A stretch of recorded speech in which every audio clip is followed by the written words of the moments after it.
Salut tout le monde, j'espère que ça va. Aujourd'hui, j'ai décidé de vous faire une petite vidéo qui va peut-être vous éviter une crise cardiaque pendant vos prochaines vacances par rapport au paiement en carte bancaire et par rapport aux messages que je reçois régulièrement qui me disent « Ah, Maëva, c'est horrible, on voulait payer 1000 pesos et on nous a facturé 1000 dollars ».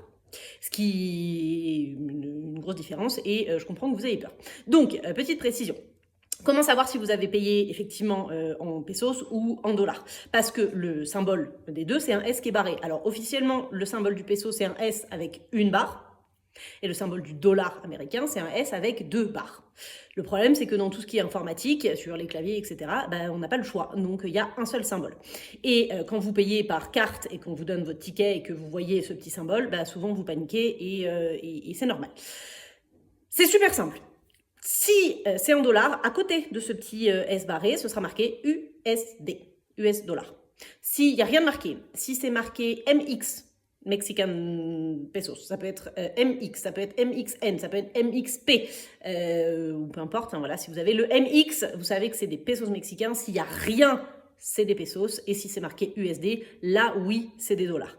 C'est rare qu'on puisse vous faire payer en carte bancaire en dollars. C'est rare. Ça arrive dans certains hôtels, dans certains grands magasins, grandes chaînes ou autres. Ça arrive, c'est possible parce qu'ils ont des comptes dans plusieurs pays. Mais dans la grande majorité des cas, vous allez payer en pesos. Mais vérifiez vos tickets. Et ceux qui sont sur place en ce moment ou qui ont encore des tickets, regardez et vous verrez que les fois où peut-être éventuellement vous avez payé en dollars, c'était bien marqué USD. Et vraiment, si c'est rien marqué ou marqué MX, MXN ou MXP, à ce moment-là, vous savez que c'est des pesos.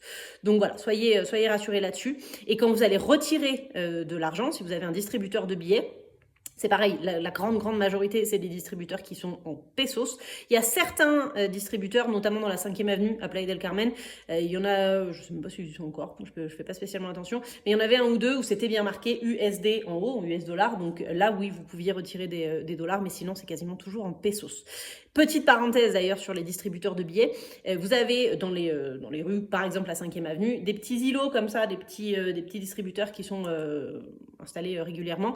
Évitez-les, alors pas parce que vous allez avoir des problèmes.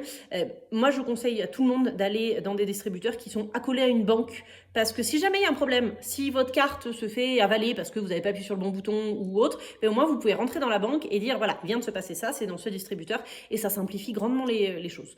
Donc voilà, essayez de faire ça et si vous retirez dans une banque, vous savez que ça va être des pesos. Voilà.